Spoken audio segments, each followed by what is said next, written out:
Thank you so much for being here. Glad to be here. I am so excited to have you both on. In this moment in particular, there's been a real vibe shift here with Kamala Harris entering the race. And Rebecca, you wrote this incredible article that I felt so beautifully articulated this collective feeling that many of us have about uncertainty and the beauty of an uncertainty and what a thrill it is in this moment in time. Yeah, I mean, I'm grateful for the uncertainty, and that's a hard thing to say because we live in a scary time. Yeah. There's a lot to be terrified about. There are a lot of horrible things happening around us. And in the context of that fear, we often reach for sure things, but sure things often look like the past. And when we want to make history, this campaign, we've never done this before. We've never had a campaign like this in this amount of time, in these circumstances. We have a black woman running for the presidency. We don't have a model for how we do this on this schedule, at this scale, with so much on the line. And that is terrifying. And many of us, in political terms, reach for things that make us feel safe. Polls that tell us that we're going to win, or even polls that tell us we're going to lose, because then at least we can be prepared and we're not going to be surprised and shaken. But I actually think that right now, the anxiety, the fear around this risk and this exciting moment is the exhilarating motivation we need because it is appropriate to this moment and the stakes and what we're looking at, and what it's going to do is draw us into action, which is the only way to move forward through the next 83 days and beyond, is to let that uncertainty remind us that we have to act and engage.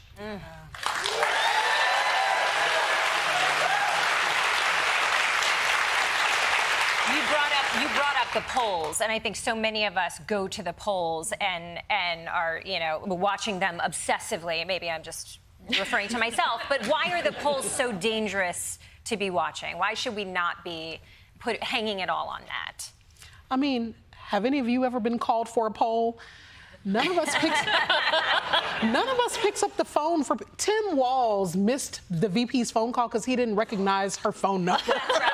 That's right. So that tells you all you need to know about who's being polled. It's our grannies and our aunties, and while they matter, they are reliable voters, but this election is about who is going to be newly engaged and newly excited, and those of us, and those folks are folks who are glued to their phones and who are just not going to pick up for anybody that they don't know. Right. Yeah. Right. Brittney, you talk so much about the importance of faith in moments like these, the importance that faith has had in historical events, in organization, and social movements.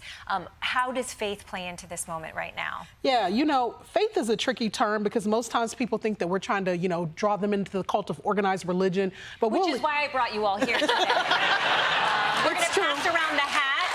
Drink a little Kool-Aid and we'll be on our way. Correct. And look, we're going to leave the culting to the Trump camp. Ultimately, faith is not just a religious project, it's a secular project, and it simply means that we have to believe in things that we have not seen before in order to bring them about. Faith is the distance between what we can prove and what we think is possible. And sometimes we struggle to have faith because we don't want to be wrong and we don't want to be made a fool of. We don't want to have to risk something because our politics has made a fool of us a lot. But I tend to think that, it's just like falling in love. Everybody's somebody's fool, as Aretha Franklin famously said. And so I want to be a fool for the side of saving democracy, for the side of justice and righteousness, for the side of the people getting to participate in their politics, for women having a say about what happens to their bodies.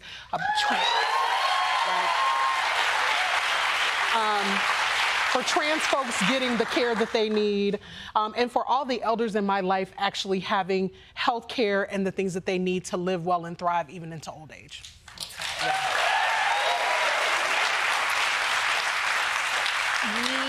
We know what happened in 2016. If Kamala Harris becomes president, she would be the first female president. She'd be the first black female president. She'd be the first South Asian person to be president. This is obviously something to be celebrated and incredibly meaningful for so many reasons. But at the same time, how should we be talking about this? How much should the campaign be leaning into this? And how much might it undermine how qualified she is as just being the right person for the job right now? I think it's a really tricky balance because on the one hand, you don't want to fixate on these firsts and the pure identity changes and representative changes, because there has to be substance along with that too, right? We could be talking about Nikki Haley and have some of the same first, and we'd be feeling very differently about that situation, right? Let's not do that. So I want to say that just talking about the representative firsts isn't enough. And yet we cannot behave in this country as though we are a nation that has ever previously managed to elect a woman in 250 years, right? So we can't trick ourselves either into thinking that there is not a lot happening in this campaign and on these stages that we do not have models for, that we need to turn to different degrees of faith, that we need to sit in our anxiety about whether we as a country can become better, right? And become different and do things differently and imagine leadership that doesn't look like the leadership we've had in the past. So it would be silly to pretend that those things don't come into it, and I think deeply dishonest about who we are as a country and about the possibility of who we could become as a country. But at the same time, the thing you got to acknowledge when you acknowledge that she's first is also all of the unreasonable expectations that come with being first. It is the moment that a corporation decides they're going to let a woman actually run it after they've almost sunk it. We call those glass cliff assignments. Or it's that moment that so many Black women have experienced. Many times I've experienced where you look up and you're the only Black person in the room, the only Black woman in the room. And so the stakes are incredibly high and there is no margin for error. And we've got to remember, how do we balance the fact that she is first, but she doesn't get to be the exception, right? She is first, but she is going to have to respond to protesters. She is first, but she is going to have to be accountable for policy and how it actually shapes people's lives. She is first. And at the same time, people are going to expect her to be Jesus because they always expect Black women to be Jesus.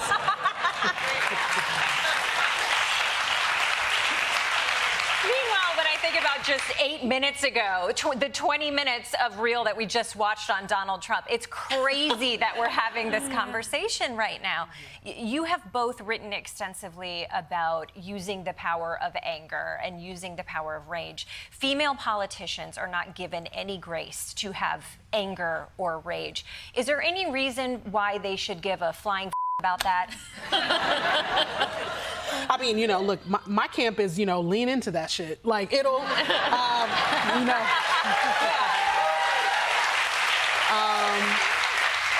I have famously said that rage is a superpower because we live in a country that always does things to induce women's anger, to induce Black women's anger, and then it gaslights us and tells us that we're actually irrational because we're angry at a country that says we don't have control over our bodies, at a country that is disrespecting cat ladies, in a country where women say brilliant things in meetings all the time and no one hears it until the dude in the room says the same thing. And so, of course, we're mad, but we're also geniuses, we're also dope, we're also joyful. These things are not mutually exclusive. And I want to pick up on that joyful thing, which is that one of the things that Brittney and I both talked about is that anger and rage can have a lot of different qualities. It can be destructive, it can be divisive, but expressed anger, especially at injustice and power imbalance and anger on behalf of making the world better, can also bring people together in communion.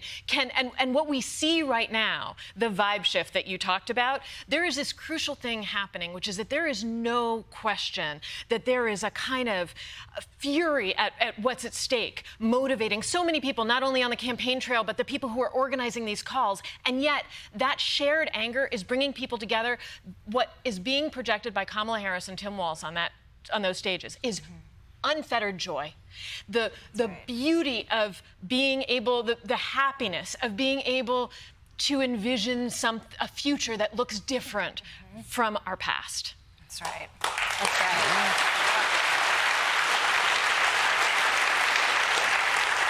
Rebecca, you had a really interesting piece on masculinity and the way that it's framed on both sides, on the Democratic side and on the Republican side. Where are the contrasts that you see? Oh. Can you think of any? They're subtle. Yeah. So it's interesting because coming out of 2 years of Republicans really having their clock cleaned on every reproductive rights referenda in this country, there was this thought that Donald Trump and his campaign and the Republicans more broadly are going to stay away from abortion. Right. They're not in a popular place on abortion. They're losing on abortion, so they weren't going to talk about that. Right. And they didn't really at the convention. What is fascinating to me is their inability to hide their loathing for women, right? Their scorn for women. So that if you look at that production, a planned show they put on last month, you had Hulk Hogan, who's been accused of domestic assault. You had Dana White, the head of Ultimate Fighting, also been caught doing assault. You had Donald Trump walking out to It's a Man's World, right? You have JD, he picked JD Vance, right? And these guys are trafficking not only in the historic sort of patriarchal, we'd like to control reproductive bodies and, you know, exert our power over women.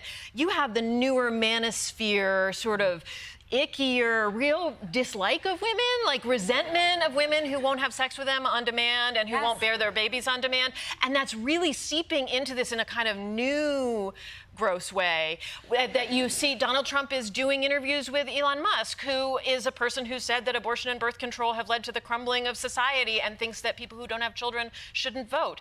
And that's who Trump is doing his podcast with. And you can hear all those resentments of the manosphere in everything J.D. Vance says about cat ladies and that he agrees with about the role of postmenopausal women as being child. Purpose is to be a grandma. So that's what's happening for the Republicans. And then on the left, in part because you have Kamala Harris leading the ticket, what you've seen is a lot of guys coming out in really robust ways in support of her, talking fulsomely about reproductive health care and access, talking about, I have been out there listening to Doug Emhoff talk about pap smears. Tim Walz made period products available in school bathrooms. He signed abortion protections into law in Minnesota. He talks about his IVF journey. These are very traditionally masculine guys, right? Like football coach, veterans.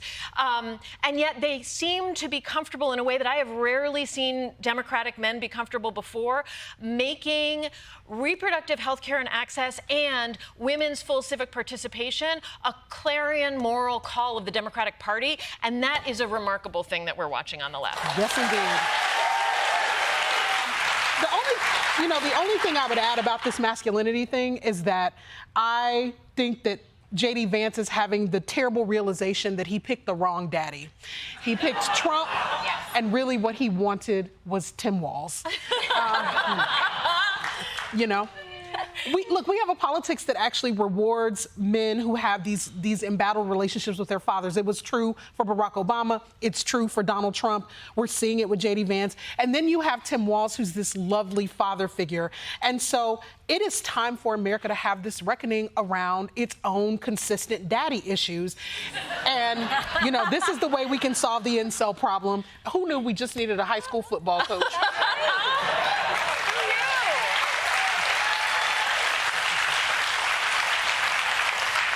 I also want to say it is so important when we talked about the firstness of Kamala Harris. And often when we talk about gender and race, we behave as though the only people who have gender and race are people who are not white men, and white men have both gender and race. And so I think it's really important that we keep the performances of all kinds of gender in mind when we speak critically about what's happening on this election stage. That's right. There are 80 more days to go until the election. How are you feel? Are you feeling optimistic? What is the proper, healthy way to channel all of these feelings of anger and rage and uncertainty and positivity and joy? Here's the thing. I believe in faith and hope because I come from working class Black people in the Deep South who didn't grow up with a lot of possibility, who didn't have a lot of possibility, but who kept getting up every day and trying again. And so it's always the height of a certain kind of access and privilege when I see people assuming that we get the benefit and the indulgence of our cynicism, the indulgence of our disaffection. What it means to be a Black person in this country is that we have to fight every day for new possibilities for ourselves. And I think that that's the lesson that America can take from having a Black woman run for the presidency. That is what Black people have taught this country, is that if we want it, we have to fight for it. And so let's go. That's where I am. Let's go.